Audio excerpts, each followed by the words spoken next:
निश्चय करावा, म्हणजे मला आत्म्याचीच प्राप्ती करून घ्यायची आहे. अन्य अनात्म पदार्थांच्या विषयी माझ्या अंतःकरणात प्राप्ती संबंधाने कोणतीही इच्छा नाही असं व्हावं. आणि निजगृहात आणि आपलं जे घर आहे त्या घराचा पूर्ण विनिर्गम्यता, त्या घराचा तत्काल घराचा परित्याग करावा, म्हणजे विधीपूर्वक त्या सर्व कर्मांचा परित्याग करावा. गृहमेधीन म्हणजे गृहस्थी पुरुषाची जी कर्म ती वर्णाश्रम धर्मानुसार करत होता त्या सर्वांचा परित्याग करावा, अर्थात संन्यास ग्रहण करावं, यती धर्माचा स्वीकार करावा, अशा प्रकारे सरळ अर्थ आहे. आणि त्याचं हे चिंतन चालू आहे. तर त्याच्यामध्ये त्यांनी सांगितलं की अहो वेदाने कर्म सांगितलेलं आहे. कैश्चित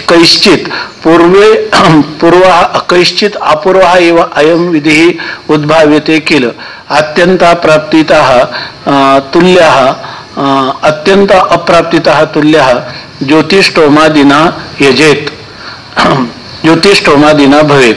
आता याच्यावर शंका येते की जर वेदाने तुम्ही सांगता की कर्माचा परित्याग करावा, परंतु कर्माचा परित्याग करावा नाही, कारण वेदातले जे कर्म प्रतिपादक ज्या श्रुती आहेत त्या श्रुतीमध्ये सारखं विधान केलेले आमनायस्य क्रियार्थत्वात. कर्म क्रियार्थत्व म्हणजे कर्मपरत्व, म्हणजे कर्म श्रेष्ठ आहे, कर्मपरक अशा ज्या श्रुती आहेत त्याच्यामध्ये अपूर्व जर एखादा विधी असेल, आपण सगळा विधी म्हणजे इदम करू हे करा असा विधी केलेला, पण काही विधी हे आपण सगळे पहिले नियम विधी, परिसंख्या विधी, परंतु त्यांचं म्हणणं आहे की हे काय अपूर्व अशा प्रकारचा विधी असल्यामुळं तो अपूर्व विधी म्हणजे शास्त्रानेच त्याचं ज्ञान होतं, इतरांनी होत नाही. आणि शास्त्रच सांगतं की तुम्ही जिजीविषेत शतम समाहा, तुम्ही 100 वर्ष जोपर्यंत जगता तोपर्यंत कर्मान्यवे काय कुर्वन्नेवेह कर्माणी जिजीविषेत शतम समाहा, तुम्ही कर्म करीतच जगावं, याचा अर्थ हा अपूर्व विधी. पण हा विधी दुसरा कोणी सांगितला का? तो अपौरुषे वेदानेच, वेद प्रामाण्यानेच तो प्राप्त होणार आहे, दुसरा कुठूनही प्राप्त होत नाही. जर एखादी गोष्ट दुसऱ्या प्रमाणाने आपल्या स्वबुद्धीनं आपल्याला हे कुर्वन्नेवेह कर्माणी स्वबुद्धीनं प्राप्त आहे का अपौरुषे वेदाच्या द्वारा प्राप्त आहे? अपौरुषे वेदाच्या द्वारा प्राप्त आहे म्हणजे तो अपूर्व विधी आहे. दुसऱ्या प्रमाणांतराने म्हणजे दुसऱ्या प्रमाणाने ज्याचं ज्ञान आपल्याला होऊ शकत नाही, केवळ वेदच त्याचं प्रतिपादन करतो, हा अपूर्व विधी. त्यामुळं जसं ज्योतिष्ठोमी स्वर्ग कामहा ज्योतिष्ठोमीनं यजेत, स्वर्गाची कामना ज्याला आहे त्याने ज्योतिष्ठोम याग करावा असं वेदाचा हा कोणता विधी? अपूर्व विधी. म्हणून त्याला उपाय एकच आहे की ज्याला स्वर्गाची कामना असेल तर त्या पुरुषाने ज्योतिष्ठोमच करावा. हे तुम्हाला कशाने प्राप्त होईल? फक्त वेद प्रामाण्यानेच प्राप्त होईल, त्याला अपूर्व विधी, कारण तो अपूर्व विधी आहे. तसाच या ठिकाणी कर्म जे आहे कर्म करवावं, कुर्वन्नेवेह कर्माने, हा अपूर्व विधी आहे. असं कैश्चित म्हणजे असे कोणी पूर्वमीमांसक जे कर्मकांडाला प्राधान्य देणारे जे लोक आहेत ते म्हणतात हे संन्यास वगैरे करायचा नाही, कारण हा विधी कोणता आहे? अपूर्व विधी आहे. असं कैश्चित अपूर्वम एव अय विधी उद्भाव्यते किल म्हणजे निश्चयाने काही लोक असं म्हणतात की या ठिकाणी हा अपूर्व विधी आहे. कोणता? कर्माच्या कर्तृत्वाविषयी जो श्रुतीनं प्रतिपादन केलेला विधी आहे तो विधी कसा आहे? अपूर्व विधी आहे. त्यामुळं अत्यंत अप्राप्तितः तुल्य, अत्यंत अप्राप्ती. जर समजा वेदाने सांगितलं नाही ज्योतिष्ठोम करा तर अत्यंत अप्राप्ती आहे की नाही त्याची? कोणी करेल का ज्योतिष्ठोम? म्हणून तर त्याला अपूर्व म्हणतात ना. तसंच इथंही कुर्वन्नेवेह कर्माणी ह्या विधी कोणाचा आहे? वेदाचा आहे. म्हणून तो ठिकाणी अपूर्व विधी आहे, म्हणून त्याचा त्याग करू नये असं काही लोक म्हणतात. परंतु विधित्व अपूर्व एवायम तन्न सम्मतम अत्र तू पण मनुष्य पशुदेवादी क्लुप्तता एव अत्र युज्यते. आता सांगतात विधित्व अपूर्व हा एव अयम, हा जो विधी आहे अपूर्व विधी आहे असं जे कर्मकांडांचं मत आहे ते मात्र तत्र अत्र न सम्मतम, परंतु ही गोष्ट आम्हाला मान्य नाही. अत्र वेदांत शास्त्रे, तर जो वेदांत शास्त्राचा अधिकारी झालेला आहे त्यावेळेला मात्र हा विधी संमत नाही की त्याने कर्माच्या द्वारा अंतःकरण शुद्धी झाल्यानंतरही कुर्वन्नेवेह कर्मानी ह्या अपूर्व विधीला अनुसरून त्यांनी ज्योतिष्टोम जसा अपूर्व विधी सांगितला तसा हा अपूर्व विधी आहे म्हणून त्यांनी कर्म करीतच राहावं हा अर्थ अत्र वेदांत शास्त्रे काय अधिकारी वर्गे अधिकारी जो वर्ग आहे तत्वज्ञानाचा ब्रह्मज्ञानाचा त्याच्याविषयी ही गोष्ट संमत नाही. मनुष्य पशुदेवादी क्लृप्तता एव अत्र युज्यते. सकाळी क्लृप्ती शब्दाचे काय अर्थ पाहिले होते आपण तो ह्या नाही रचना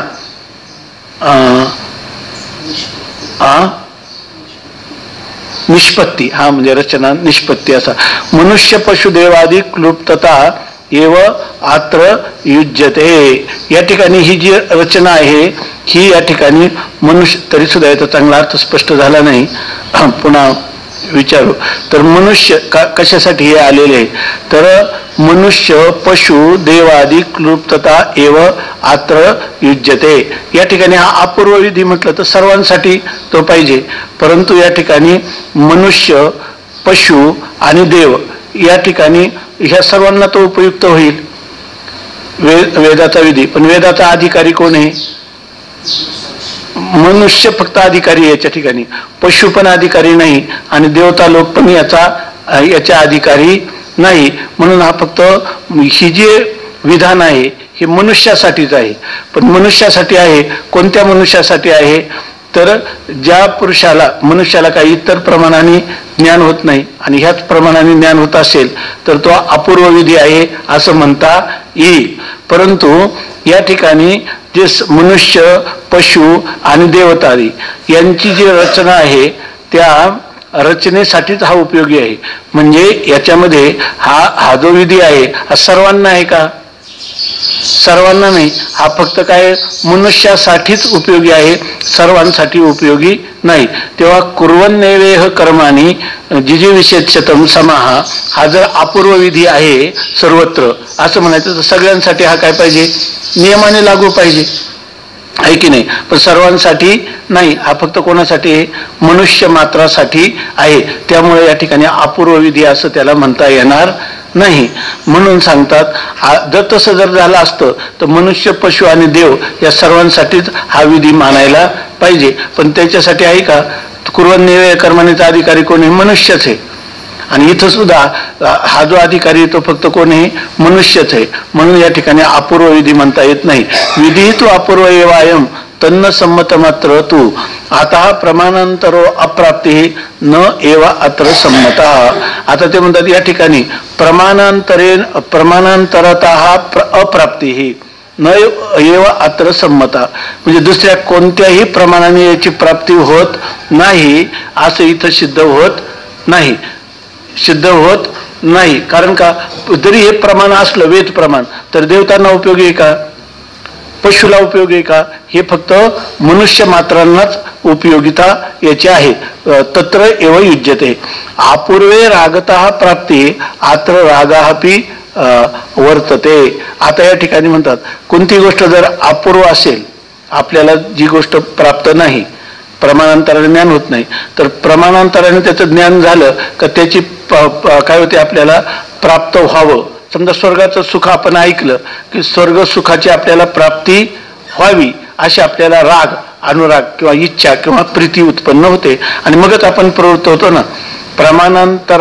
प्रमाणांतराने ज्याचं ज्ञान होत नाही एखाद्या प्रमाणाने ज्ञान होतं तेव्हा त्या कर्माकडं किंवा त्या क्रियेकडं आपली जी प्रवृत्ती होते ती प्रवृत्ती रागपूर्वकच होते ना. आपल्याला त्याच्याविषयी सुखबुद्धी निर्माण होते आणि म्हणून आपली त्याच्यामध्ये प्रवृत्ती होते. आत्र रोगोपी वर्तते हे बोलते की रागोपी हे काहीतरी हे झालेलं ते नाही. आत्र रागापि वर्तते या ठिकाणी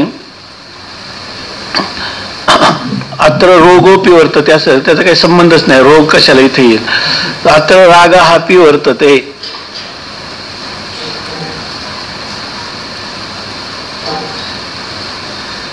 ह्या ग्रंथांच्या मध्ये मुद्रण दोष खूप आहेत त्यामुळे बऱ्याच ठिकाणी अडचणी येईल. तर आता जेव्हा मनुष्य याच्यामध्ये प्रवृत्त होतो त्यावेळेला तो मनुष्य प्रवृत्त होताना त्याच्या ठिकाणी केवळ अपूर्व विधी काय वेदाने सांगितलेले सर्वांसाठी तसं आहे का?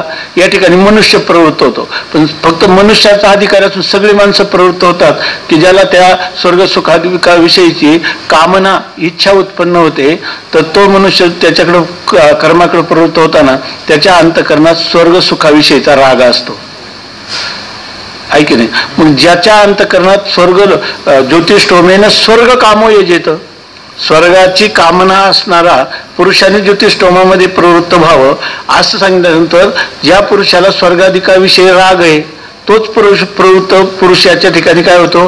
प्रवृत्त होतो. मग त्या प्रमाणांतराने तो बाध्य आहे, त्यांनी सगळ्यांनी काय करायला पाहिजे? कर्म करण्यातच प्रवृत्त व्हायला पाहिजे. पण असं होतंय का? असं होत नाही. म्हणून हा अपूर्व विधी नाही. म्हणून त्या ठिकाणी तुम्ही म्हणता की त्याला कर्माचा परित्याग सांगितलेलाच नाही असं तुम्हाला म्हणता येणार नाही. स्वर्ग सुखाविषयी ज्यांना प्रीती असेल किंवा अनुराग असेल तेच लोक त्या कर्मात प्रवृत्त होतील. आणि असं असलं तर मग तुम्हाला याला अपूर्व विधी असं म्हणता येईल का? दुसऱ्या प्रमाणाने कोणत्याच कथन केला नाही असं म्हणता येईल का? वेद प्रमाणाने कथन करूनही त्याची प्रवृत्ती होऊ शकत नाही. ज्याच्या ठिकाणी स्वर्ग सुखाविषयी अनुराग असेल तेच त्याच्यात प्रवृत्त होतील. म्हणून ह्या विधीला अपूर्व विधी तुम्हाला म्हणता येणार नाही असं सांगतात. तस्मान् न अपूर्व विधिना तुल्यतात्र प्रसज्जते व्रीहीनां परोक्षमं यत्तत् प्रमाणांतरतो नाही. आता काय याच्यामध्ये सांगितलं की हे जे काही यज्ञामध्ये हवन करण्यासाठी जे व्रीही एक प्रकारचं धान्य, तर ते देताना त्याच्यावर संस्कार करायला पाहिजे. तर त्याच्यावर प्रोक्षण नावाचा संस्कार सांगितलाय. व्रीहीना प्रोक्षणम यत्, त्या व्रीही ह्या धान्याला प्रोक्षण करायचं म्हणजे जलसिंचन करून, म्हणजे एक तो विधी. मग ते काय झालं? ते यज्ञामध्ये हवन करण्याला आहुती देण्याला ते व्रीही योग्य झालं असं म्हणतात. पण हा जो प्रकार आहे तर ते काय म्हणतात की कोणत्या प्रमाणाने करेल? व्रीहीन अवहंती असं वेदवचन आहे, बरोबर आहे ना? त्यामुळे तो कोणता विधी झाला? अपूर्व विधी झाला. दुसऱ्या प्रमाणांतराने त्याचं वरच्या चावी नखाने सोलून काढायच्या की ते उखळामध्ये कुटायचं, हे आपल्याला हा विधी जो आहे हा कोणी सांगेल? वेद सांगेल तरच कळणार. म्हणून हा अपूर्व विधी आहे, बरोबर ना? अपूर्व विधी आहे. तसं तस्मान् न अपूर्व विधीना तुल्यता अत्र प्रसज्जते, तो अपूर्व विधी आहे. व्रीहीन अवहंती असं सांगितलं किंवा व्रीहीना काय प्रोक्षेत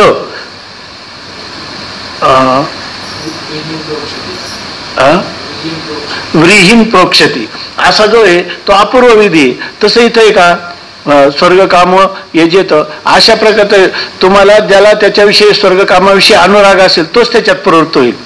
सर्व मानव मात्र सुद्धा त्याच्यात प्रवृत्त होतील असं नाही. म्हणून हा अपूर्व विधी म्हणता येणार नाही असं सांगितलं.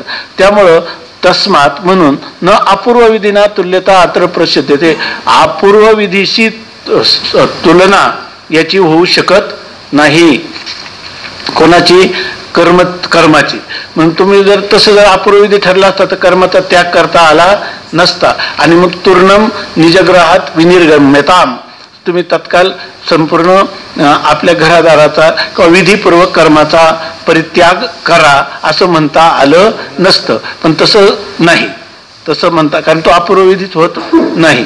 म्हणून बघा, व्रीणाम प्रोक्षणम यत्तत् प्रमाणांतर होतो नाही. व्रीहींच्या ठिकाणी केलेलं जे प्रोक्षण आहे ते प्रमाणांतराने दुसऱ्या प्रमाणाने तुम्हाला कळणार नाही. तशी स्थिती आहे का इथं ज्याला स्वर्गाविषयी कामना अंतःकरणात असेल तो त्या कर्माचा काय आहे? ज्योतिष्ठोमध्ये याचा अधिकारी आहे.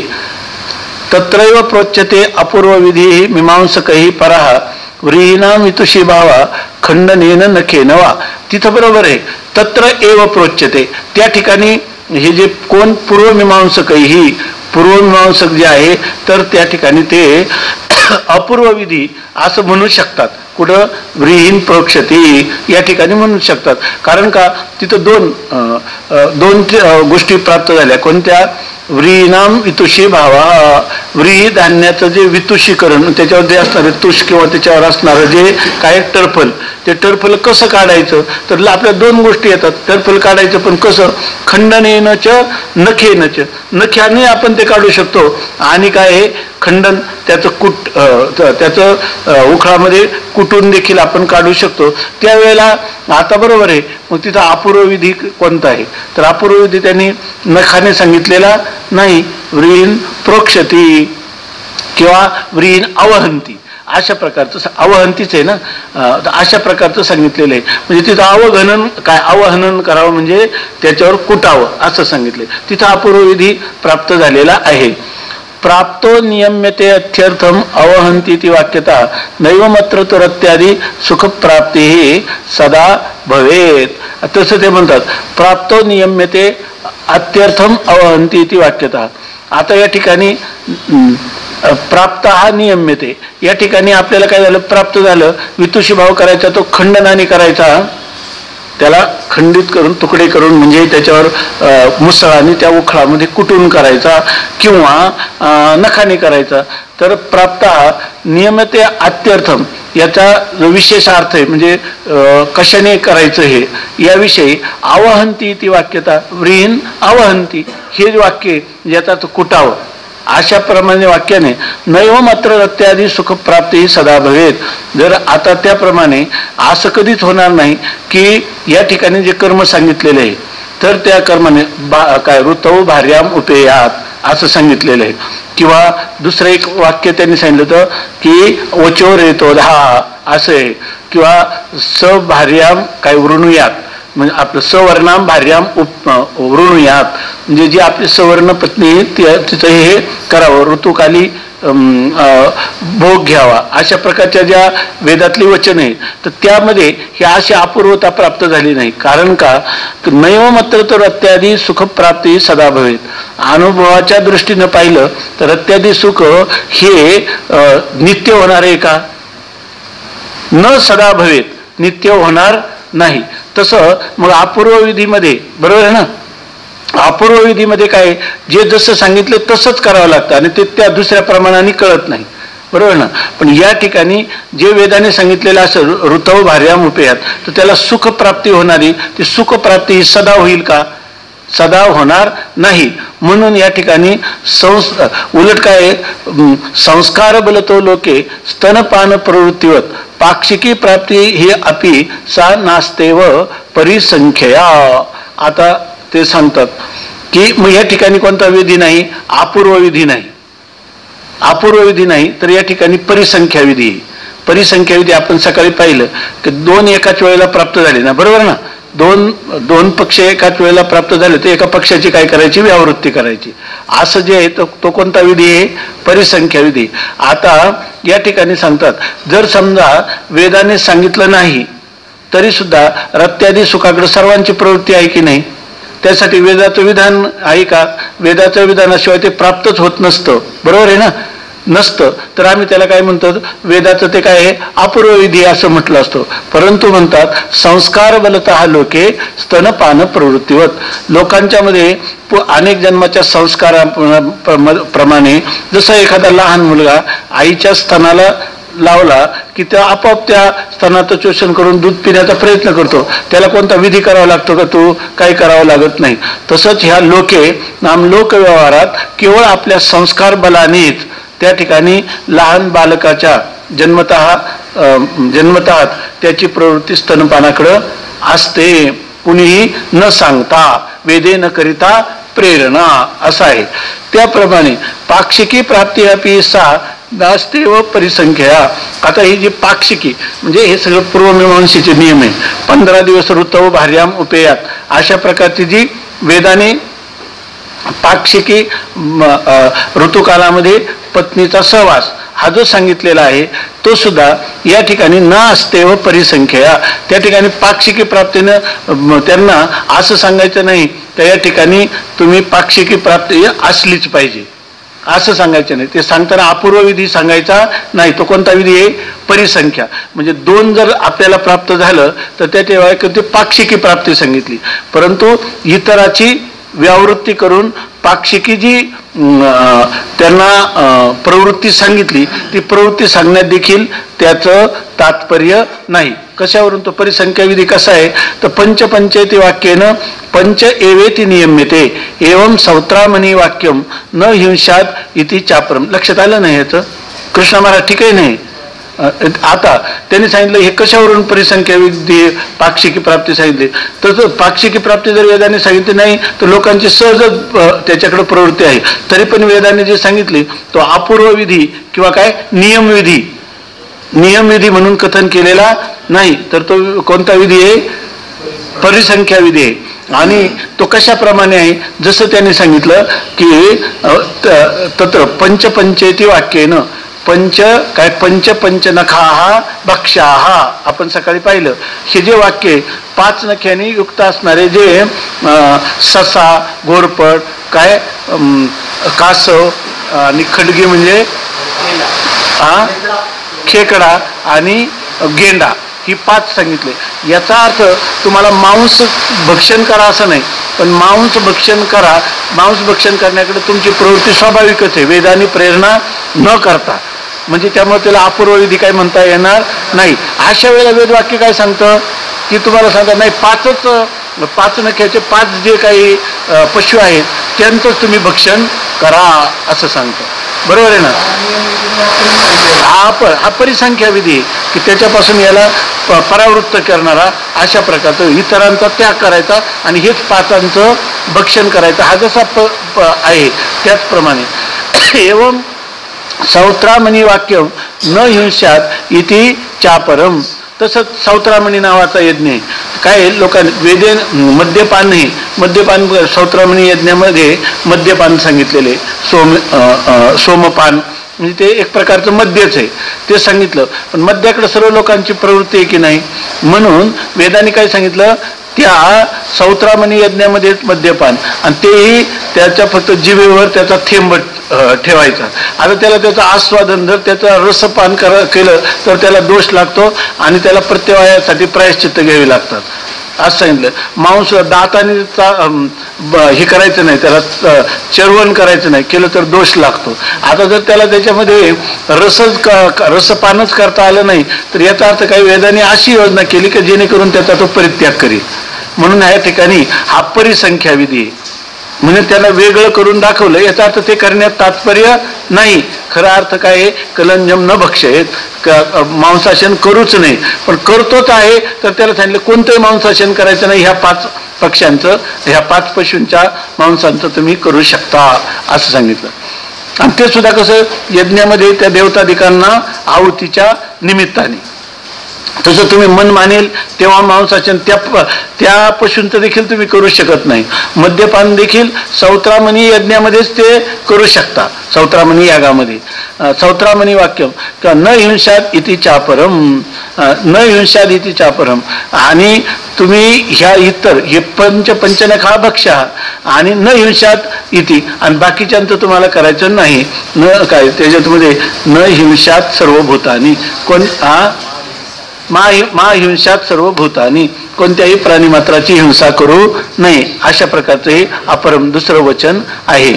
निवर्तयेत यथाशास्त्रम आदरेन अविपश्चितम पूर्वकांडेपि संकोचः कृतः एवं हितावह. तर ते सांगतात निवर्तयेत यथाशास्त्रम. शास्त्र हे कशासाठी करतं तर अविपश्चितम आदरेन निवर्तयेत. जो अविद्वान पुरुष आहे अज्ञानी पुरुष आहे त्या अज्ञानी पुरुषाची आदरपूर्वक ह्या गोष्टींपासून काय व्हावी वेदाची आज्ञा म्हणून त्याचे यथा निवर्त आहेत जेणेकरून त्याची निवृत्ती व्हावी. म्हणून भागवतामध्ये एक श्लोक आहे की निवृत्तीरिष्टा न तो प्रवृत्ती इष्टा. प्रवृत्ती वेदाला इष्ट नाही. वेदाला काय आहे? लोके व्यवायामिष मध्य सेवा.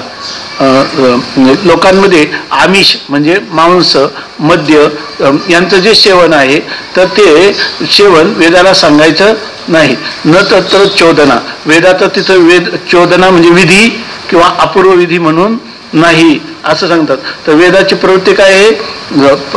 निवृत्ती इष्टा. हा सगळा श्लोक पाठ आहे का?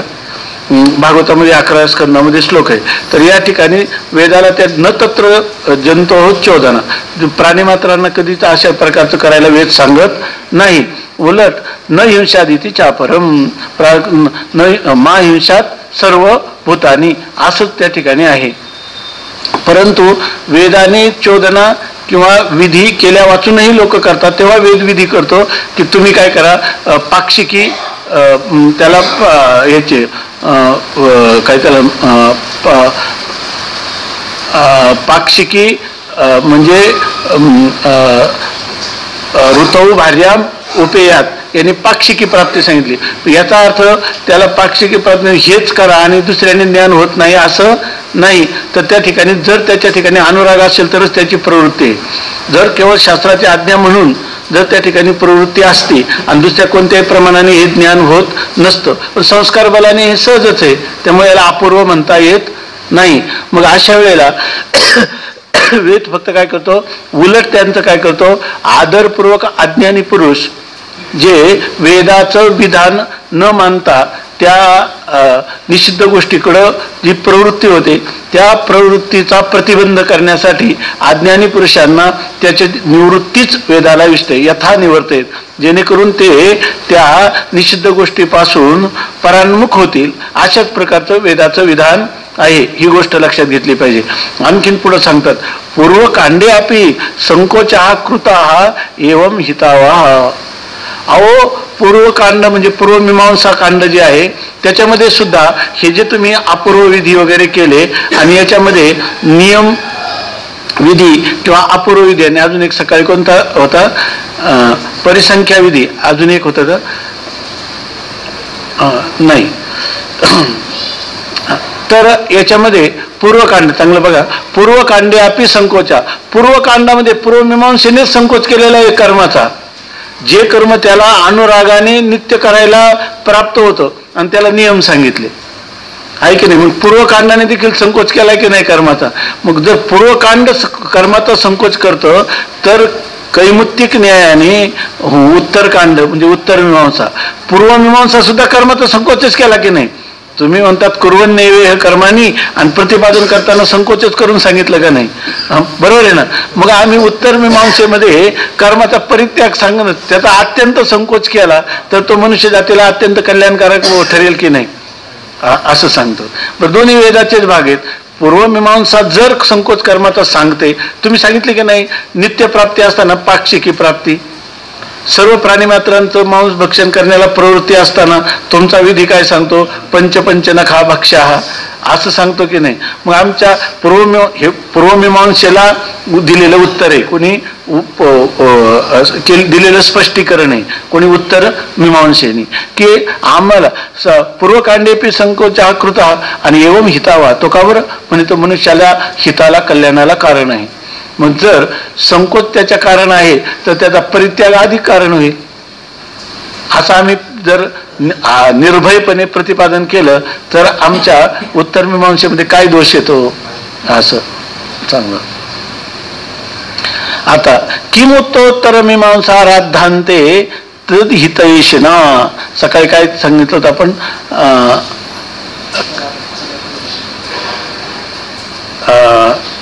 एकदम सोप्पा त्याचा अर्थ नाही. आता कुठं ते सोप्पं आहे त्याचं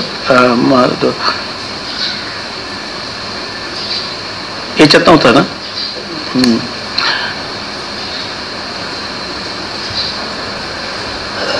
हा नाही, हा निर्णय, हा निर्णय त्यांचा सिद्धांत तदहित आहे का तुमच्याकडं, हे का शब्दकोश आहे. हा मग काय तर ते तर असे एवढंच आहे. मग जर तुमच्या पूर्वमीमांसेमध्ये संकोच आहे, तर किम उत्तर मीमांसा राद्धांते तद्हितैषणा, तर त्या ठिकाणी त्या मनुष्य मात्राची तद्हितैषणा, त्या मुमुक्षूचं हित व्हावं अशी इच्छा असणाऱ्या उत्तर मीमांसा राद्धांते, उत्तर मीमांसेच्या सिद्धांतामध्ये किम होतं, ते काय वेगळं सांगायला पाहिजे का? केलं तर का त्याच्यामध्ये काय त्यांचा दोषावह आहे का? ते अत्यंत योग्यच आहे. त्यांचा उत्तर मीमांसा राद्धांते, उत्तर मीमांसेमध्ये केलेला निर्णय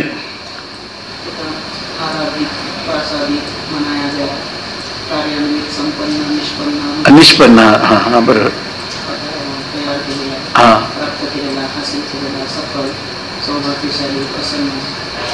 हा म्हणजे हा तर आमचा राद्धांत, म्हणजे आम्ही केलेला निष्पन्न केलेला हा जो निर्णय आहे तो तर काय आहे, अधिकच कल्याणकारक आहे. त्यामुळे त्याला किंमत म्हणजे कैमुत्तिक न्यायाने हे आम्ही ज्या कर्माचा परित्याग सांगितला तर तो अतिशयच हितावह आहे, त्याचा वेगळा काय करण्याची गरज नाही. एवम वर्णाश्रम प्रोक्तम, ठीक आहे ना. एवम काय वाटलं तर लगेच म्हणा किंवा सांगायचं काही एखादं इकडं तिकडं झालं तर. एवम वर्णाश्रम प्रोक्तम कर्म नित्याधिकम च यत् तदेव सांगम कुर्वित येन यज्ञ प्रसिद्धती.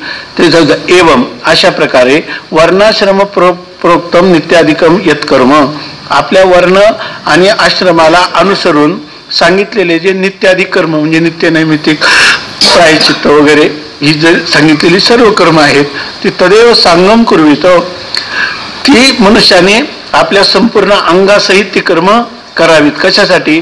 येन यज्ञ प्रसिद्धती, जेणेकरून तो यज्ञ भगवान, यज्ञ शब्दाचा अर्थ यज्ञ वै विष्णू अशी श्रुती आहे. यज्ञ म्हणजे परमात्मा, जेणेकरून आपल्याकडे परमात्म्याची काय होईल, प्रसन्नता होईल, म्हणजे परमात्म्याचा आपल्यावर अनुग्रह होईल. यासाठी ही जी कर्म आहेत तया सर्वात्मका ईश्वरा, ही जी कर्म आहेत ही कर्म सांग करा. तुम्ही सगळे कोणत्या वेळा सांगितल्या त्या हे नाही का? हा ते त्यांनी पण ऐकू येतं ना, हे जर हे केलं तर ते त्यांचं सकाळ हा कर्माच्या संग कर्म ईश्वरार्पण बुद्धीनं केला असताना ते फला सकाळी तुम्ही सांगितल्या ना वेळा त्या.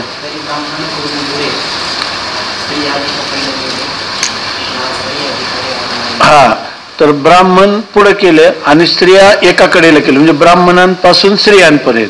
ब्राह्मण करुणी दुरे स्त्रियादी पहिले मेरे, सगळ्याच्या पुढं कोण आहे? ब्राह्मण, आणि एका कडेला कोण आहे? स्त्रिया. हा आणि ह्या सर्वांमध्ये आपापलेने अधिकारी, म्हणजे याच्यामध्ये क्षत्रिय वैश्य शूद्र हे सगळे आले, ह्या आपापल्या अधिकारानुरूप. जया जे सर्वोत्तम भजनीय देवता धर्म, म्हणजे त्या सर्वात उत्तम असणारे त्या आश्रमाला अनुरूप त्या देवतेच्या स्वरूपाची उपासना म्हणून जे काही धर्म किंवा जे काही वेदाने प्रतिपादन केलेलं त्यांचं कर्म ते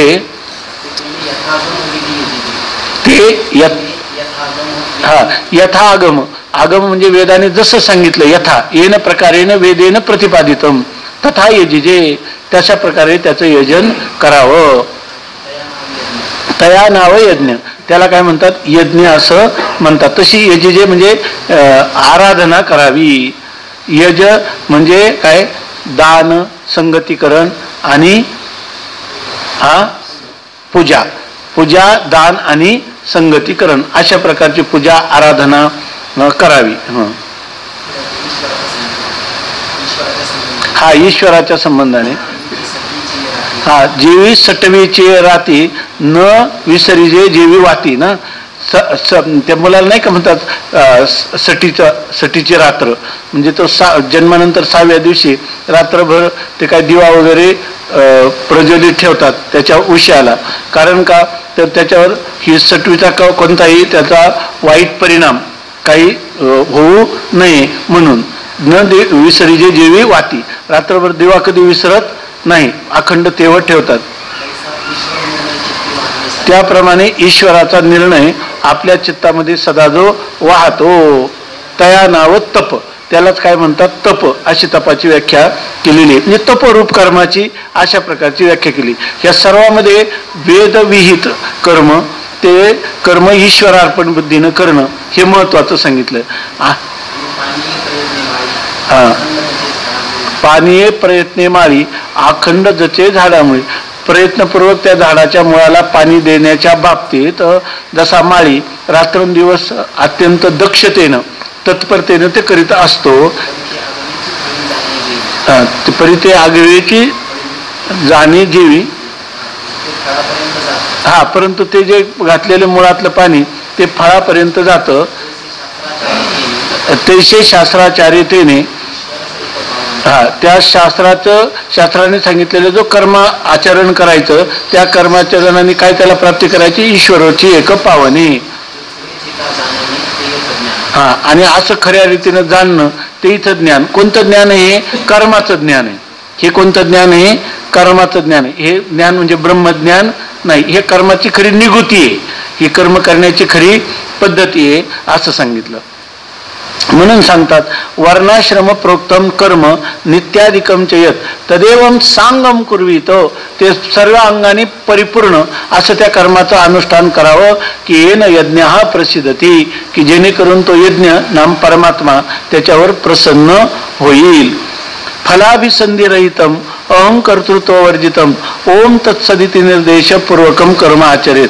हे काय भरपूर संस्कार झालेले आहेत अध्यात्मातले किंवा धर्मशास्त्राचे, कर्मशास्त्राचे, वेदाचं अध्ययन आहे असं समोर ठेवून हे आपल्याला थोडक्यात ह्या साधन पंचकाच्या रूपाने उपदेश करतात.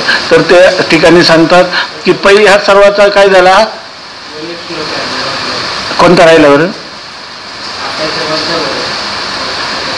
फलाभिसंधिरहितम एवं वर्णाश्रम प्रोक्तम कर्म त्यागा, अरे हो रामकृष्ण हरी, त्यागा एव ही सर्वेषां मोक्ष साधनमुत्तमं त्यजतैव हि तज्ज्ञेयं त्यक्तो प्रत्येक परमपदम. आता तुम्ही म्हणता ना ह्या अपूर्व विधी नाहीच या ठिकाणी, तर यामध्ये कर्माचा परित्याग सांगितलेला आहे. अपूर्व असला तर त्या प्रमाणांतराने त्याचा त्यागच करता येणार नाही, ऐक नाही असा अर्थ आहे. तर आम्ही सांगतो तो परिसंख्या विधी आहे. आणि याशिवाय त्याग हा जो काय तो शास्त्र मान्य आहे. कशावरून? त्याग हा एवही सर्वेशाम मोक्ष साधनम उत्तम, सर्वेशाम उत्तमम मोक्ष साधनम, सर्वच लोकांना मोक्षाचं सर्वात श्रेष्ठ साधन कोण आहे? त्याग हा एवही, त्यागच आहे असं श्रुती सांगते. आणि त्यजता एवही तज ज्ञेयम त्यक्तो, त्यजता एवही तज त्यक्तो, त्याचं त्यजता एव, त्या मनुष्याने त्या कर्माचा परित्याग केला, परित्याग करता केल्याबरोबर विधीपूर्वक कर्माचा परित्याग केल्याबरोबर त्यक्तु प्रत्येक परमपदम काय तज्ज्ञेयम, त्याला त्या त्याग त्यक्तु त्या करणाऱ्याला काय होतं?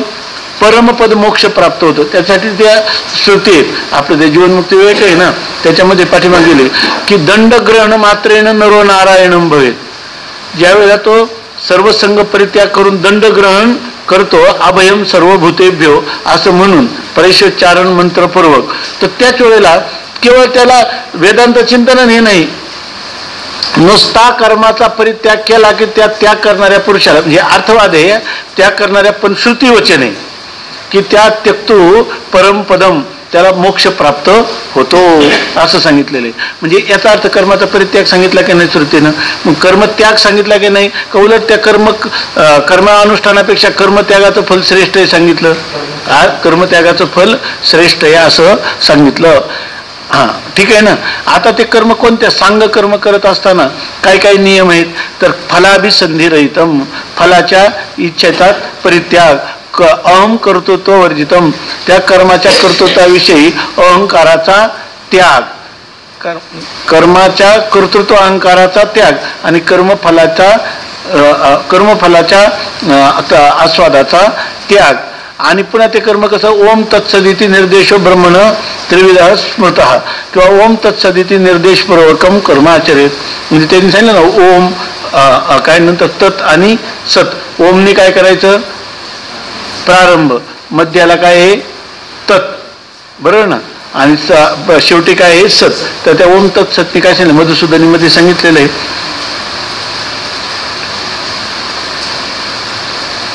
ओंकार म्हणजे परमात्म्याचं ओंकारे काहीतरी समर्पिले असं आहे ना, काय तत्कारे समर्पिले, ओंकारे आदरिले, ओंकाराने त्याचा काय केला, आरंभ केला.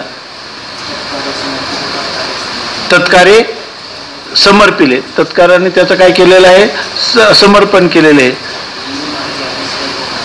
येणे मार्गे आले सदत्व, ओंकाराने आरंभ आहे, मध्ये तत् आहे, तत्ने ते काय केलेले, समर्पण केलेले, आणि सत्नी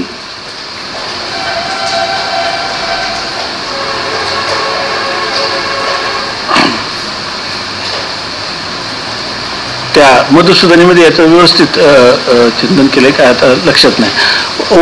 ओम तत्सदिती निर्देशपूर्वकम कर्म अर्चयेत, म्हणजे थोडक्यात गीतेमध्ये जो क्रम सांगितला ओम तत्सदिती निर्देशो, असं ते त्याच्यामध्ये ओंकाराचं पहिलं काय ओम, ओमनी काय ओमचं लिहिले ना मंत्र, पुन्हा प्रत्येक 3 श्लोक परत एकेकाचे आलेले ना.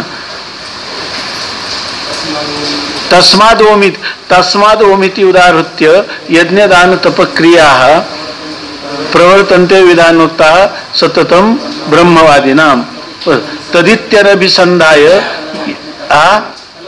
फलम यज्ञ तपक्रिया दान क्रियाश्च विविधा क्रियन्ते मोक्षकांक्षिभिः सद्भावे साधुभावे च सदित्यत प्रयुज्यते ना प्रशस्ते कर्मणि तथा तत् शब्द, कारण ओम तत् काय ब्रह्मार्पणम असतो, आम्ही केलेलं कर्म ब्रह्मस्वरूपाला गेलं म्हणजे त्याच्यातली काय होते, पूर्तता होते.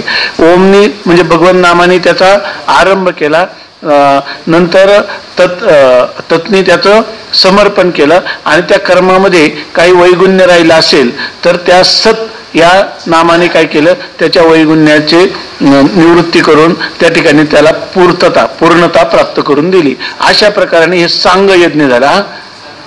साधू ते कर्म काय झालं, साधू कर्म झालं, सम्यक कर्म झालं असं सांगितलंय. या प्रकाराने सांग कर्माचं अनुष्ठान करावं. कारकः कर्म करणं संप्रदानं तथैव च सर्वम ओमिति संचित्य भक्त्या सर्वेश्वरे अर्पयेत. आता काय नुसतं करता हे नाही, कारक कर्म करण संप्रदान आपादान हे सर्व ओमिति, हे सर्व काय आहे, ओंकार स्वरूप आहे, परमात्मा स्वरूप आहे असं निर्देश करून भक्त्या सर्वेश्वरे अर्पयेत, हे सर्व ओंकार स्वरूप आहे इति संचिंत्य, अशा प्रकारचं चिंतन करावं आणि सर्व ईश्वराच्या ठिकाणी त्या कर्माचं समर्पण करावं. एवं अन्यानी कर्मानी लौकिकानी अपि सर्वदा ईश्वराय अर्पयेत विद्वान येन बंधात विमुच्यते. हे सगळं तुम्ही काय सांगता, गीतेमध्ये केवळ कर्मच सांगितलं असं नाही, कर्मत्याग सांगितलेला आहे गीतेमध्ये किंवा वेदामध्ये. तर त्याच्याविषयी सांगतात अन्यानी लौकिकानी वापी कर्मनी, जी लोकव्यवहारातली जी कर्म आहे ना, जी संतांनी सांगितलं हरिबोला भांडता हरिबोला कांडता सर्व कार्य करिता हरिबोला, त्याप्रमाणे अन्य जरी लौकिक कर्म असली तरी ती सर्वदा नित्य ईश्वराय विद्वान ईश्वराय काय अर्पयेत. ज्या ज्ञानीपुरुषांनी काय करावं म्हणजे जिज्ञासूनी ती सर्व कर्म, कोणता इथं सांगितलेला आहे, कोणता जो ब्रह्मप्राप्तीची इच्छा करणारा त्याच्यासाठी चालले जिज्ञासूच आहे ना, इथं त्याला विद्वान म्हटलेले. त्या जिज्ञासूनी ईश्वराला अर्पण केले तर येन बंधात विमुच्यते, की जेणेकरून तो ह्या संसार बंधापासून म्हणजे संसार बंधातून निवृत्त होण्यासाठी जो आपली कर्म ईश्वराला समर्पण करतो तो त्या संसार बंधापासून क्रमाने, इथं क्रममुक्ती सांगितली त्याप्रमाणे तो संसार बंधापासून निवृत्त होतो. सर्व काम परित्यागे मती कुर्यात दृढाम तथा तद यथा इत्यादी वचसा क्षयिष्णुत्वावलोकनात. आता इथं काय आहे, अरे बाबा वेदामध्ये केवळ कर्माचंच प्रतिपादन केलंय असं नाही, तर कर्माचा परित्याग पण वेदामध्येच प्रतिपादन केलेला आहे. आणि त्याविषयी प्रमाण त्याला सांगतात सर्व काम परित्यागे मतीम दृढामतीम करूयात. उलट विषयापासून प्राप्त होणाऱ्या सुखासंबंधाने सर्व कामनांचा दृढ रीतीनं निश्चयपूर्वक परित्याग करावा असं सांगितलंय. का विषयांचा परित्याग नाही, विषयांच्या प्राप्तीच्या इच्छेचाच परित्याग करावा, सर्व कामनांचा परित्याग करावा आणि त्याच्याविषयी दृढाम मतीम करूयात, दृढ अशा प्रकारचा बुद्धीचा निश्चय करावा की विषयांची कामनेचा कायमचा परित्याग. त्यांनी दिले ना काय, काम्ये मतीस त्यज्यताम पापवगा परिधुयताम असं सांगितलं. आणि तद यथा इत्यादी वचसा, त्यासाठी तद यथा ही वचन आहे. तद यथा काय कर्मचिता लोका क्षीयते, या ठिकाणी कर्मापासून यत कृतकम तद अनित्यम, या लोकात आपण जे कर्म केलं आणि जे मिळवलं ते नाश पावतं. मग स्वर्गालोकामध्ये सुद्धा काय यत कृतकम तद अनित्यम हाच नियम आहे. तिथे जे आपण मिळवू ते काय असणार, क्षिणे पुण्ये मर्त्य लोकम विशंती, कारण यत कृतकम तद अनित्यम. अशा प्रकारचं ही जी तद यथा इत्यादी वचनात, तद यथा इत्यादी म्हणजे आपल्या समोर श्रुती ठेवलेली तद यथा कर्म काय तद्यथा तद्यथे तद्यथे य कर्मचिता लोका क्षीयते तथा तथा अमुत्र पुण्यचिता लोका क्षीयते. ह्या वचनावरून क्षयिष्णुत्व अवलोकनात त्या ठिकाणी ते कसे क्षयिष्णू आहेत. क्षयिष्णू म्हणजे त्यांचा नाशाने युक्त अशा प्रकारचे इह लोकातले किंवा स्वर्ग लोकातले सर्व कर्माने प्राप्त होणारी फलं ही क्षयिष्णू आहेत, अनित्य आहेत, क्षय होणारी आहेत. आता प्लवा हे ते इति अपि इदम श्रुत्युक्तम अवलोकयेत अनर्थ बहुलम दुःखम आयिकम आमुष्मिकंचयत. आता हे आपलं नेहमीच आहे. प्लवा हे ते आदृढा काय, प्लवा हे ते आदृढा म्हणजे कर्माने प्राप्त होणारे जे नाव आहे हे जे 15 हे सांगितलेले की प्लवा हे ते आदृढा काय, आता सकाळी सांगितलं होतं प्लवा हे ते आदृढा यज्ञरूपा, यज्ञरूप असणारी जी क्रिया आहे म्हणजे आपण जे यज्ञाधिकांच्या द्वारा जे कर्म करतो, यज्ञरूप कर्म करतो, ही आपल्याला संसारातून तरुण नेणारी नाव नाही, ही आदृढ आहे. म्हणजे निश्चित तुम्हाला ह्या संसार दुःखातून पूर्णपणे मुक्त करील असं नाही, अशी काही वेदाची वचनं आहेत. म्हणून इति श्रुत्युक्तम अवलोकयत असं श्रुतीनं सांगितलेलं ना, याचं देखील आपण काय केलं पाहिजे, अवलोकन केलं पाहिजे. कर्माने प्राप्त होणारं फल हे अनित्य आहे असं प्लवा हे ते आदृढा यज्ञरूपा, ही यज्ञरूप नौका जी आहे ती आदृढ आहे. म्हणजे ती तुम्हाला पूर्ण संसार सागरातून पार करू शकणार नाही, अनित्य फल देणार, नित्य फल देऊ शकणार नाही. उलट अर्थ सांगतात अनर्थ बहुलम दुःखम ऐहिकम आमुष्मिकम चेत, ज्याच्यामध्ये अनर्थाचं आधिक्य आहे अशा प्रकारचं जे दुःख आहे ते दुःख कुठे आहे, ऐहिक आणि आमुष्मिकमच. कर्माने प्राप्त होणारा ऐहिक किंवा पारत्रिक हे जे सुख आहे ते सुख निरस किंवा केवळ सुख, दुःख विवर्जित सुख नाही, उलट अनर्थ बहुलम दुःखम, ज्याच्यामध्ये अधिक अनेक अनर्थ आणि दुःखाच्या परंपरेनं युक्त असणारं असं ते कर्मापासून मिळणारं इह लोकातलं किंवा परलोकातलं सुख आहे. असं कोण सांगतं, श्रुती माऊलीच सांगते. मोक्षार्थी न प्रवर्तेत तत्र काम्य निषिद्धयो नित्य नैमित्तिके कुर्यात प्रत्यवाय जिहासया. आता हे जे काही ना, हे जे लोकांनी हे जे लिहिलेलं असतं ना, हे जे टीकाकार असतात तर प्रत्येक एकाच विषयावर टीकाकार आहे, परंतु टीकाकारावर आपलं पद्मपादाचार्य लिहिताना वेगळं लिहिणार आणि सुरेश्वराचार्य वेगळं लिहिणार, त्रोटकाचार्य वेगळं लिहिणार एकाच्या. त्याचं कारण आहे की त्यांचे पूर्वीचे संस्कार जसे आहेत त्या संस्कारानुरूप ते सांगत असतात.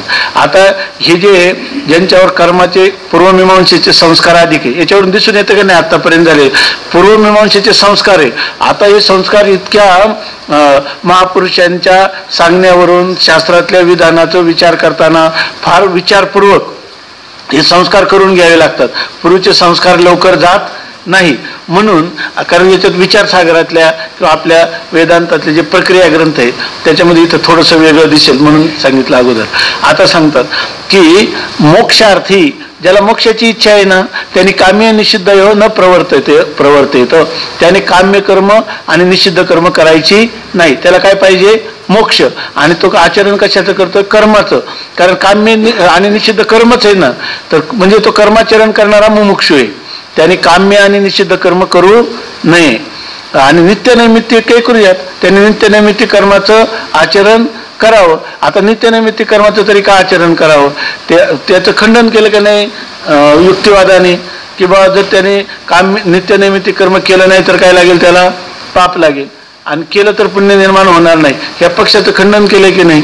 पण इथं सरळ लिहिलंय की नित्यनैमित्तिके कुर्यात, त्याने नित्यनैमित्तिक कर्म केली पाहिजे. प्रत्यवाय जे हसया, कारण त्याला प्रत्यवाय लागू नाही. प्रत्यवायाचा म्हणजे आपण ते कर्माचरण केलं नाही म्हणून लागणारा जो दोष पाप, त्या पापाची निवृत्ती व्हावी म्हणून त्याने नित्यनैमित्तिक कर्माचं आचरण करावं असं सांगितलेलं आहे. बरोबर ना?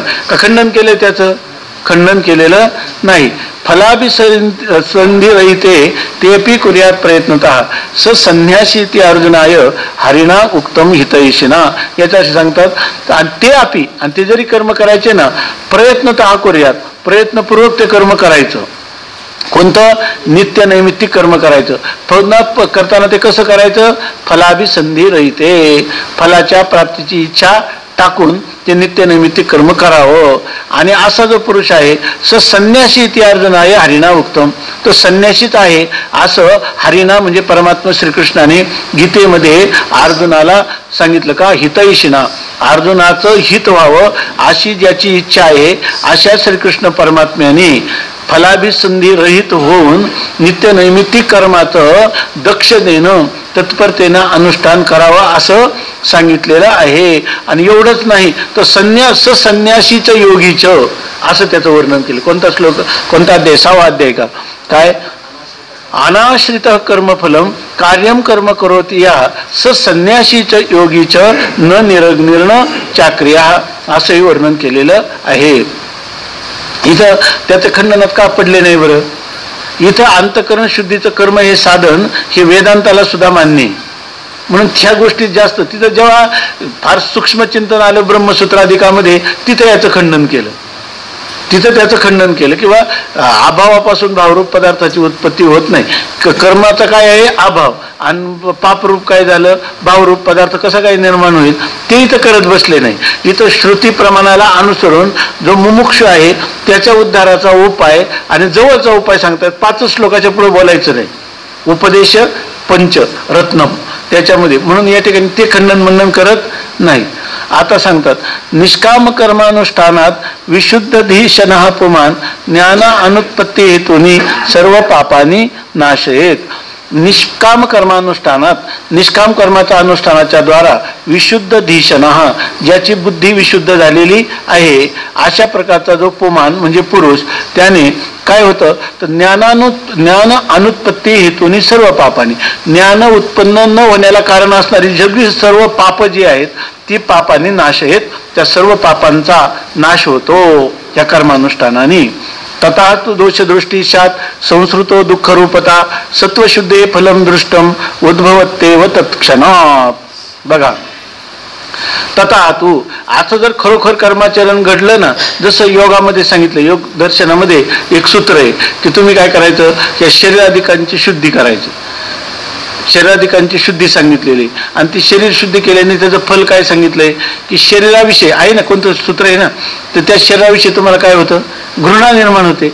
शरीर दुःखाचे कोठार, शरीररोगाचे भांडार, अशा प्रकारे शरीराविषयी शुद्धी केल्याने शरीराविषयी आत्मीयता किंवा शरीराविषयी तादात्म्य बुद्धी वृद्धिंगत होत नाही. उलट त्या बरं ना, तर तो जुगुप्सा असं लिहिलंय. त्या शरीराविषयी तुम्हाला काय होते? उलट जुगुप्सा किंवा कळस निर्माण होते. का हे शरीर किती दिवस शुद्ध करायचे? खरं हे शुद्ध होऊ शकत नाही असं आहे ना सूत्र योग. हा शौचात त्या शरीराची शुचिता करता करता काय होते? स्वांग जुगुप्सा परही असंसर्गा. आणि दुसरे जे लोक आहे ना त्यांच्याशी संसर्ग करू नये. आणि हे जे शरीर आहे त्या शरीराविषयी काय होते? घृणा निर्माण होते. तत्र परैर असंसर्गा आणि काय? स्वांग जुगुप्सा असं त्याचं फल आहे. कोणती? शरीर शुद्धीचं, बरोबर ना? शरीर शुद्धीचा असं फल आहे. तसं या ठिकाणी आपण जर कर्म केली व्यवस्थित तर त्या ठिकाणी सांगतात त्या पुरुषाला काय होते, काय ततस्तु दोषदृष्टी शात, त्या माणसाला आपोआप त्या विषयांविषयी काय होतं, दोष दर्शन व्हायला लागतं. ऐहिक आणि आमुष्मिक विषयांविषयी दोष दर्शन होतं. आणि संस्कृत दुःख रूपतः, आणि त्याला हा सगळा संसार तो कसा दुःखरूप आहे, किंवा जन्म संस्कृती म्हणजे जन्म मरण परंपरा, हिच्याविषयी अंतकरणात दुःखरूपतेची भावना होते. सत्वशुद्धे फलम दृष्टम, आणि हे सत्वशुद्धीचं अंतकरण शुद्धी झाल्याचं अंतकरण शुद्धीरूपी फल हे आपल्याला काय होतं, तत्क्षणात दृष्टम उद्भवती, आपल्याला दृष्ट फल आपल्याला मिळतं. म्हणजे याचा अर्थ जर आपल्याला अंतकरणामध्ये विषयांच्या विषयी दोषदृष्टी, संसार हा काय आहे, दुःखरूप आहे, म्हणून रुसलो संसारा सर्प हा विखार पांढरा, जसे अंतर रे दातारा या दावेदारा निमित्त, येणे मज भोगविल्या खाणी नसता छंद लाविला मनी. असं जर होत असेल तर काय झाले, आपल्या अंतकरणाची शुद्धी झाली आणि आपल्या निष्काम कर्माचरणाची फलश्रुती जी अंतकरणाची शुद्धी ही निश्चित प्राप्त झाली. कारण हे फलबलकल्प आहे. संसारामध्ये दुःखरूपता वाटणं आणि विषयांविषयी जुगुप्सा दोषदर्शन व्हायला लागलं की समजायचं कर्माचं काम संपलं, अंतकरण शुद्धी झाली.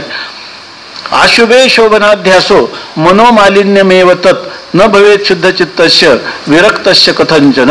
ते म्हणतात की जर शुद्ध चित्तस्य विरक्तस्य, वैराग्यशाली आणि ज्याचं चित्त शुद्ध झालेलं आहे अशा पुरुषाच्या ठिकाणी अशुभे शोभनाध्यासा, अशुभ असणारे जे पदार्थ आहेत त्यांच्याविषयी हे पदार्थ शोभनीय आहेत, सौंदर्यपूर्ण आहेत, हे मला अनुकूल आहेत, सुखाला कारण होतील अशा प्रकारचं, आणि मनोमालिन्यम एवच, आणि त्याच्या मनामध्ये मलिनता नाम रजोगुण आणि तमोगुणापासून निर्माण होणाऱ्या वासना, ह्या वासना त्याच्या अंतकरणात उद्भवणार नाही. आणि न भवेत शुद्ध चित्तस्य, ह्या वासना न भवेत, होणारच नाही. कोणाच्या? शुद्ध चित्तस्य विरक्तस्य कदाचन, कधीही ह्या शुद्ध चित्त आणि विरक्त पुरुषाच्या ठिकाणी निषिद्ध कर्म करण्याची वासना अंतकरणात होणार नाही. यावरून काय समजायचं, चित्तशुद्धी झाली. परीक्ष लोकानित्यादी श्रुती निर्वेद बोधिका ब्रह्मात्मान्वेषणे बुद्धी तथाशान मोक्षकारिणी. थोडं राहिलं, एवढा श्लोक पूर्ण होते, वाचू का एवढा? तर सांगतात परोक्ष लोकान इत्यादी श्रुती, परोक्ष लोकान कर्मचितान अशी श्रुती आहे. कर्माने झालेले जे परीक्ष लोकान कर्मचितान, जे कर्माने प्राप्त होणारे जे लोक आहेत हे अनित्य आहेत अशा प्रकारचं त्याचं परीक्षण करून इत्यादी श्रुती, म्हणजे या सगळ्या लोकांचं, हे जे सर्व लोक आहेत या लोकांमधले सगळे प्राप्त होणारे विषय सुख ही दुःखरूप आहेत अशी त्याची परीक्षा किंवा अशी त्याचे अनुसंधान चिंतन करून ही अशी ज्या श्रुती आहे तर ते सांगतात त्या निर्वेद बोधिका, वैराग्याचं ज्ञान करून देणारे, म्हणजे वैराग्य आपल्याला त्याच्याविषयी उत्पन्न व्हावं अशा प्रकारच्या वैराग्योत्पत्तीपरक ज्या श्रुती आहेत परीक्ष लोकान परीक्ष लोकान कर्मचितान ब्राह्मणो निर्वेदम आयात असं सांगितलं. नास्ती अकृता कृतेन, या ठिकाणी कर्मापासून होणार कर्माच्या अतीत असणारा जो लोक, कर्माचा परित्याग करून प्राप्त होणारा जो लोक ब्रह्मलोक, तो ब्रह्मलोक यांनी प्राप्त होणार नाही, ब्रह्मस्वरूप स्थिती प्राप्त होणार नाही. अशा प्रकारची जी श्रुती आहे ती श्रुती काय आहे, निर्वेद, या संसाराविषयी ऐहिक आणि आमुष्मिक भोगाविषयी वैराग्य प्रतिपादन करणाऱ्या श्रुती आहेत. मग काय करावा, त्याचा त्याग करावा आणि ब्रह्मात्मान्वेषणे बुद्धी, ती बुद्धी काय करायची आता इथून पुढं इह लोकातल्या किंवा परलोकातल्या कोणत्याही विषयाचं अनुसंधान न करता ब्रह्माचं अन्वेषण किंवा शोध किंवा अनुसंधान करणारी बुद्धी अशी जर असेल तथाशात मोक्षकारिणी, ती बुद्धी काय होईल, तुम्हाला मोक्ष प्राप्त करून देणारी होईल अशी शुद्ध झालेली बुद्धी. आत्मा वा अरे इत्यादी श्रुती आत्मान्वेषणोन्मुखी दोषदृष्टी जिहासाभ्याम गृहमेव त्यजेत पुमान. आता बघा काय, निजग्रहात तूर्णम विनिर्गम्यता. आता जरी अशा प्रकारची आपली बुद्धी झाली म्हणजे शुद्ध झाली आणि ब्रह्मात्मैक्य ज्ञानाकडं जर ती प्रवृत्त झाली तर ती काय होईल, त्याला श्रुती पुन्हा सांगते. आता त्याला सांगत नाही कुर्वन्नेवे कर्माणी आत्मा वारे द्रष्टव्य श्रोतव्य काय मंतव्य निधिध्यासितव्य अशा प्रकारचं सांगते. आत्मा वारे इत्यादी श्रुती आत्मान्वेषणोन्मुखी.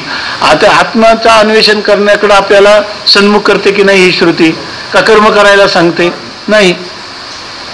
आणि उलट काय सांगतात, त्यामुळे दोषदृष्टी जी असाभ्याम त्या विषयांच्या ठिकाणी दोषदृष्टी आणि जी असा म्हणजे त्यक्तुम इच्छा ना, त्याचा त्याग करण्याची जी काय आहे इच्छा आहे, विषयांचा त्याग करण्याची इच्छा, ते त्यामुळं तो पुमान ग्रहमेव तेज, त्या पुरुषाने काय करावा, विधीपूर्वक घरादाराधिकांचा त्यागच करावा असं सांगणारी कोण आहे? श्रुती आहे. ते यथावांतमश्नंती श्रौतवाक्य बलेन च यथैव काकविष्टायाम इति च स्मरणात सुधीही. ऐकती श्रुती याच्यामध्ये तर सांगतात की यथावांतमश्नंती, जे लोक ह्या घरादाराचा म्हणजे सर्वांचा संन्यास करून त्याग करतात, अशी श्रुतीचा अर्थ आहे की विषयाधिकांचा त्याग करून परमात्मा प्राप्तीसाठी प्रवण होतात आणि पुन्हा त्या विषयांच्या ठिकाणीच प्रवृत्त होतात. असे जे संन्यासी आहेत तर त्यांना सांगितलं वांतम असनंती, त्यांनी जे वांती केलेलं अन्न आहे तेच ते पुन्हा खातात, अशी पण श्रुती आहे. ते यथावांतम असनंती हे श्रौत वाक्य बलेनत, ह्या श्रुतीच्या प्रतिपादन केलेल्या वाक्याच्या बलावर तो मनुष्य विषयाचा विधीपूर्वक त्याग करून जर पुन्हा तो विषयामध्ये प्रवृत्त होत असेल तर तो पुरुष काय वमिलेलं आपले वमन केलेलं अन्नच पुन्हा खातो असं सांगतात. किंवा यथैव काकविष्ठायाम इति स्मरणात सुधी, म्हणजे ते म्हणतात विषयाचं सुख म्हणजे कावळ्याच्या विष्ठा, कावळ्याची विष्ठा जशी आपण तिचा त्याग करतो त्याचं पण एक श्रुती आहे यथा काकविष्ठायाम, किंवा स्मृती आहे, बहुतेक श्रुतीच आहे. तर या ठिकाणी काकविष्ठा कावळ्याची विष्ठा जसं कोणी भक्षण करत नाही त्याप्रमाणे ह्या परित्याग केलेल्या कर्माचा पुन्हा कोणीही स्वीकार करीत नाही किंवा करू नये, अशा प्रकारची ही काय आहे श्रुती आहे. आणि परिग्रहाधिकम सर्व त्यजेन निर्वेदता सकृत संन्यासमेव गृह्णीयात आरण्ये निवसेत द्विजाः असं सांगितलं. परिग्रहाधिकम सर्व, आपला जेवढा परिग्रह आहे म्हणजे आपल्याला जगण्यासाठी आवश्यक असणारे आणि नसणाऱ्या अशा सगळ्या साधनांचा केलेला जो संभार किंवा समुदाय आपण आहे त्याला म्हणायचं परिग्रह. त्या परिग्रहाधिकम सर्वम त्यजेत, आपण त्याच्यासाठी मिळवलेलं सर्व साहित्य जे आहे त्याचा त्याग करावा. म्हणजे त्याच्यामध्ये फक्त एक वस्त्र, दंड, कमंडलू असं सांगितलेले तेवढे साहित्य जी काही संन्यास आश्रमात सांगितले तेवढीच घेऊन निर्वेदता सकृत, वैराग्य धारण करावं आणि सकृत तत्काल लवकरात लवकर शीघ्रातिशीघ्र असा परिग्रहाधिकम सर्वम त्यजेत, परिग्रहाधिकांचा त्याग करावा. आणि संन्यासम एव गृह्णीयात, आणि संन्यासच ग्रहण करावा. आणि आरण्ये निवसे द्विजाः, या ठिकाणी त्या संन्यास ग्रहण करणाऱ्या त्या संन्यासाचे क्षत्रियाने कोणता, वैश्याने कोणता, ब्राह्मणाने कोणता असं त्याचं वर्णन केलेलं आहे. तर त्या तिन्ही वर्ण जे त्यांना मिळून द्विज म्हणतात, उपनयन संस्कार झाल्यामुळं. तर ते सांगतात त्याने राहावं कुठं, आरण्ये निवसे द्विजाः, त्याने अरण्यामध्ये एकांतवासात राहावं. आणि अरण्यामध्ये एकांतवासात राहावं. आणि अनंतरम तू यत्कृत्यम उच्चते तद इह अधुना, पण अरण्यामध्ये एकांत राहायचं आणि अनंतरम यत्कृत्य, नुसतं ते जंगलामध्ये राहून काय आहे संन्यास घेऊन नुसतं राहणं नाही. नाथ महाराजांनी लिहिलं की तिथं जी बिळामध्ये असणारी जी उंदरांची संख्या आहे ती सर्वात अधिक एकांतात राहत असल्यामुळे मुक्त व्हायला पाहिजे. एकांत किंवा काही प्राणी जे आहेत त्यांना आवडत नाही, नेहमी एकांतवास आवडतो, मग एकांतात राहतात म्हणून जंगलातले प्राणी सुद्धा मुक्त होऊ लागतील. तर अनंतरम तू यत कृत्यम उच्चते, त्याच्यानंतर जे काही तुम्हाला कृत्य करणीय जे आहे ते अधुना उच्चते, ते आता सांगितलं जातं. म्हणजे हा पहिला श्लोक संपला. चित्तैकाग्रेण हे शिष्या शृणुध्वम कथयामी वाहा, हे शिष्या तू एक ऐकाग्रेण चित्तेनं एकाग्र चित्ताने शृणू ऐक की आम्ही वाहा कथयामी, आम्ही तुला सांगत आहोत. आणि शृणुध्वम ते तू ऐक की एकांतवासात गेल्यानंतर जंगलामध्ये वनामध्ये काय करायचं, पुढचा मार्ग काय, ही 5 साधनं आतापर्यंत सांगितली. वेदो नित्यमधीयताम तदुदितम कर्मस्वनुष्ठीयताम तेने शस्य विधीयताम अपचिते काम्ये मतिस्त्यज्यताम पापौगा परिधूयताम भवसुखे दोषोनुसंधीयताम आत्मेच्छा व्यवसीयताम निजग्रहात तूर्णम विनिर्गम्यताम अशी 11 साधनं याच्यामध्ये सांगितली. आता ह्या 11 साधनानंतर एकांतवासापर्यंत आले. आता एकांतवासात जाऊन करायचं काय? स्वामी महाराज म्हणायचे की एकांतवासात जाण्याच्या अगोदर एकांतवासात काय करायचं हे तर अगोदर कळलं नाही आणि एकांतवासात गेला तर त्याला काही साध्य होणार नाही. म्हणून त्यांनी आता सांगितलं की एकांतवासात जायचं आणि तिथं काय करायचं ते पुढच्या श्लोकात सांगतात. संघात सत्सुविधीयताम भगवतो भक्तिर्दृढाधीयताम शांत्यादी परिचयताम दृढतरम कर्माशु संत्यज्यताम सद्विद्वानुपसेव्यताम अनुदिनम तत्पादुका सेव्यताम ब्रह्मैकाक्षरमर्थ्यताम श्रुतिशिरो वाक्यम समाकर्ण्यताम. कुंडली कौरदा हरी विठ्ठल. ज्ञानदेव